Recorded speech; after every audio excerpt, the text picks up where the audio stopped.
Hi friends, welcome to this new Monday Musings show. I am Jaganathan, your motivation coach. We are going to have this show every Monday starting from now.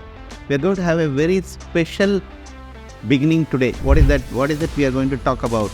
We are going to talk about valuable lessons from the just concluded World Cup cricket. Let us get on to the show.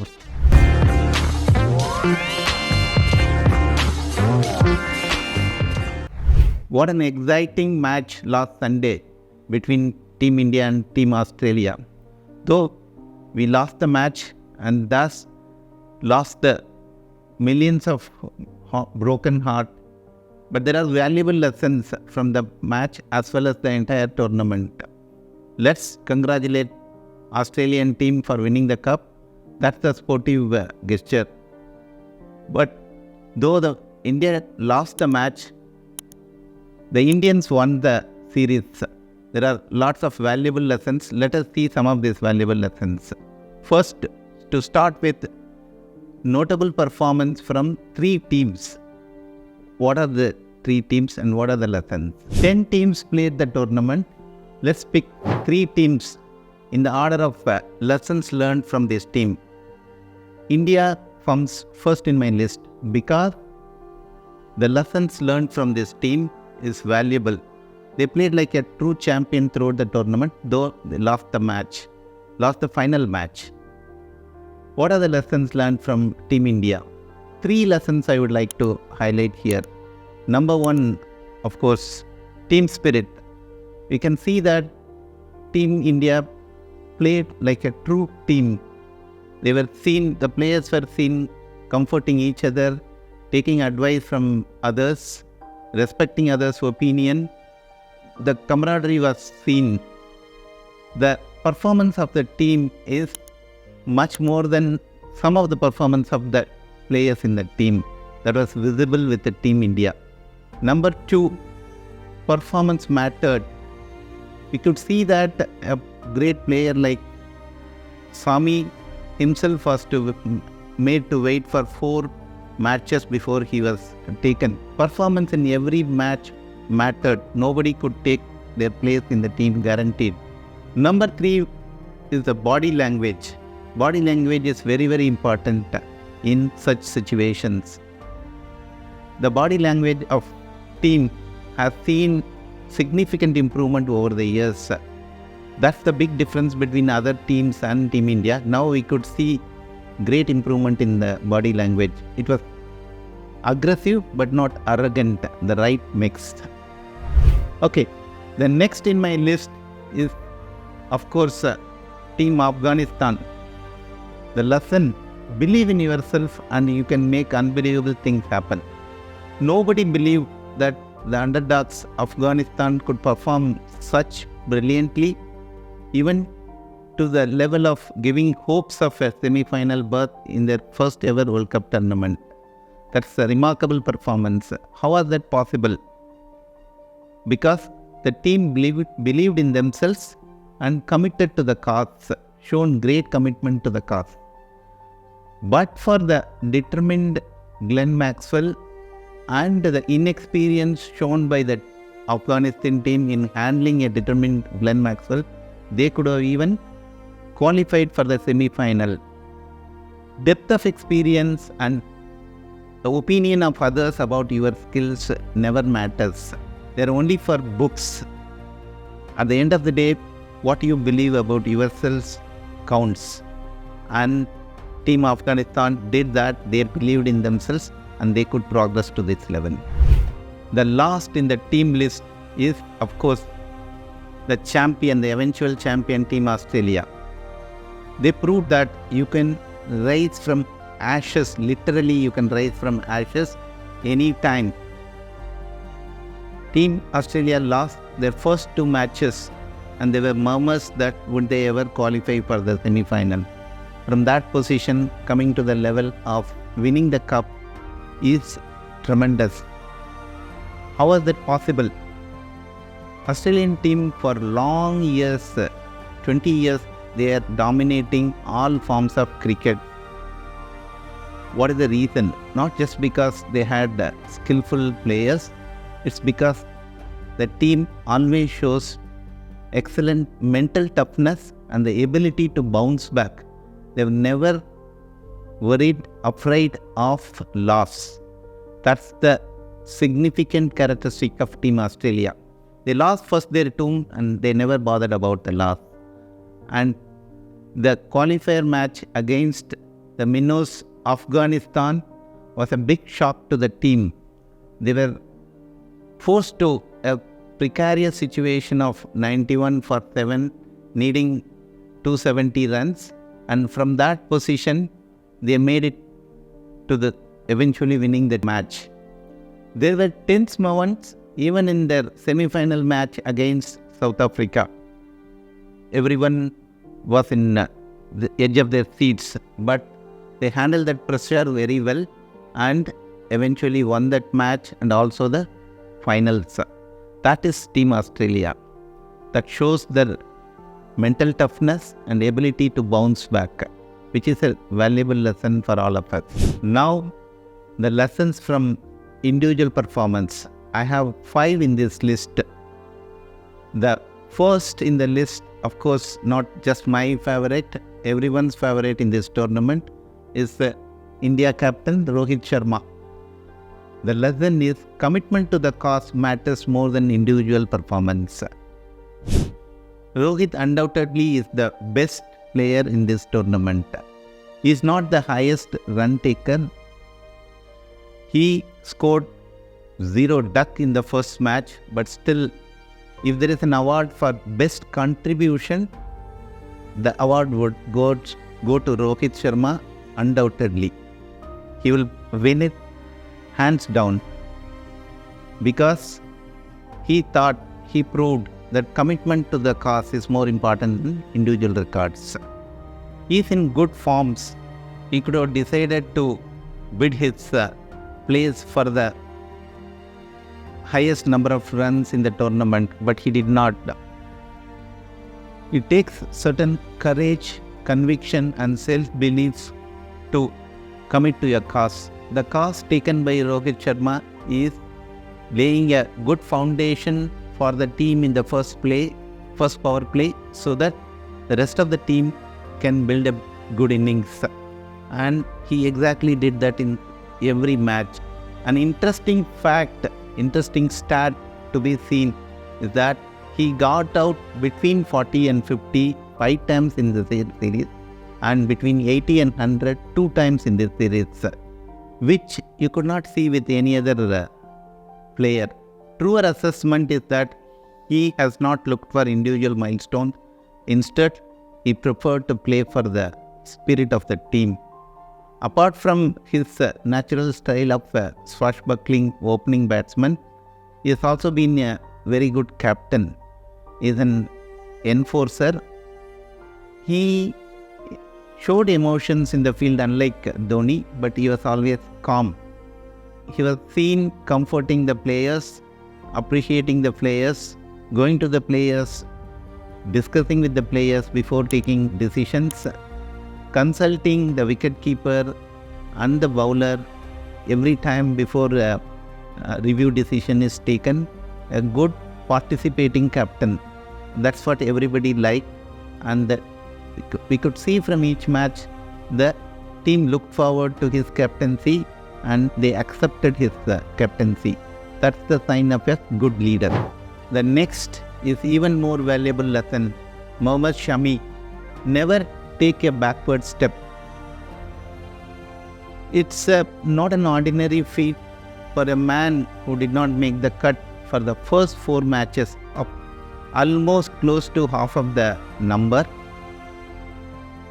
who could not get selected, wasn't selected for the first 4 matches, to bounce back and become the best bowler in the tournament. When he was not selected for the first 4 matches, what did he do? He did not sulk. He just waited for the first opportunity, and once that opportunity came, he seized that opportunity and showed that he could never be rested again. That's what is Mohammad Shami, and that's what is the lesson from him. This did not happen only in this tournament. I understand when researched his performance in the other matches, this has become his style, his natural style. It started even in his first ever first class test debut. That happened in 2010-11, and he was picked up for the Bengal team, and the coach of Bengal team, W.V. Raman, fought tooth and nail with the management to include young Shami in the team. When the match was about to start, Shami fell ill. There were doubts whether he would ever play in the game. But he said, no, I will play. The first 2 days, luckily, Shami need not play because Bengal team was batting. The third day, the team had to start bowling. In the first session, he couldn't bowl a single ball because he was ill. From the third session onwards, he bowled and took 3 wickets and cemented his place in the team. But at the end of the play, he was taken to a doctor for diagnosis, and the doctor diagnosed dengue, and he was showing 102 degrees. So he knew that it was a do or die battle, and he decided to do. And that is what his style, and it proved until this, he proved that style. He stick to the style until this World Cup tournament. Next in the list is another Indian player. Guesses? Yes, it is KL Rahul. For the commitment and consistency. The consistency he has shown in every match, contributing whenever the team was in a crisis. He became almost like a crisis manager in multiple innings. The consistency is very important. Whatever you do, you may not be scoring centuries in each and every match, but the consistency you show whenever something is expected out of you is what makes Rahul more attractive to me. And the commitment, even after he plays a long innings, his performance behind the stumps throughout the innings shows his commitment to the cause. Well done, Rahul. The next in the list, of course, the 2 Australians. We have to give their place, deserved place, because they won the match, won the World Cup. Okay, 2 Australians. Who are those 2 Australians? One, of course, Captain Pat Cummins, and the other one, everybody's favorite, Glenn Maxwell. What is Pat Cummins' speciality? It is almost, of course, opposite to that of Indian captain Rohit Sharma. Rohit Sharma made swashbuckling centuries, half centuries to come out with the figure of best striking rate.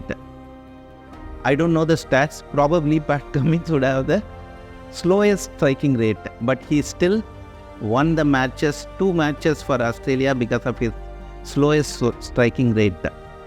When it mattered most to give company to Glenn Maxwell in that great match against Afghanistan, he scored 11 runs out of 60 plus balls. That is the patience and the commitment shown by Pat Cummins, and that is what expected out of him. Nobody is going to, and nobody murmured about his slow strike rate, because that is what mattered most in that match. So you have to understand the contribution from you.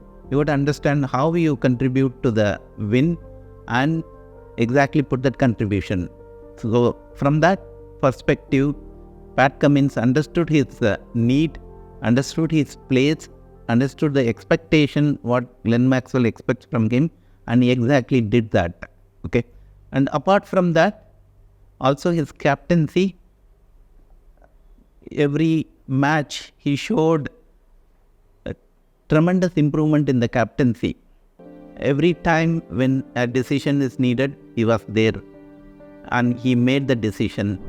Last but not the least in the list is the miraculous performance, unbelievable performance from Glenn Maxwell in the match between Australia and Afghanistan. The lesson learned is not over until the last wicket falls. Glenn Maxwell scored 68% of the total team's run in that single match. It was 91 for 7 and Australia needing another close to 200 runs to win, and everybody wrote off Team Australia. Everyone wrote off. WhatsApp messages started floating around saying that Australia lost the match. But one man thought it is still not over. Two men actually, Maxwell and Pat Cummins. They thought that it is still not over, still there are hopes. It's very far but still hopes, and they proved it. Not only scoring the 201 runs, the way in which he showed the grit is what is to be noted. So twice he fell down, he couldn't get up, he couldn't even get up. The physiotherapist has to be summoned to attend to Glenn Maxwell, and I believe I read that Maxwell told the physiotherapist, I can't even get up, it's done for me, let me go back. Then physiotherapist suggested to him, that's not the right idea, because if you go to the dressing room and take rest, your cramps would spread all over and you can't come back again. It's not there. And at this stage, the team needs Maxwell. So the therapist told him that it is sufficient if you make you up, if you stand, you would be able to manage, and with the minimum runs, you can do it, and that is what is the best course of action possible for Australia. And he listened to that. He listened to the expert, though the body said different. Your mind says different, and he proved that. And mind is more important than what the body says. And with just using his bat and hands, he single-handedly won the match for Australia. So what a remarkable performance and what a remarkable match. Is that over? Are there no more messages? No, definitely not. But of course, I need to make it crisp and short. And this is my selection. But there are a lot more lessons and lot more lessons to learn from the upcoming matches, upcoming tournaments. But let me stop with this. Hope you enjoyed the discussion and hope you learned something and you will practice something learned from this session. Thank you. Thank you for watching.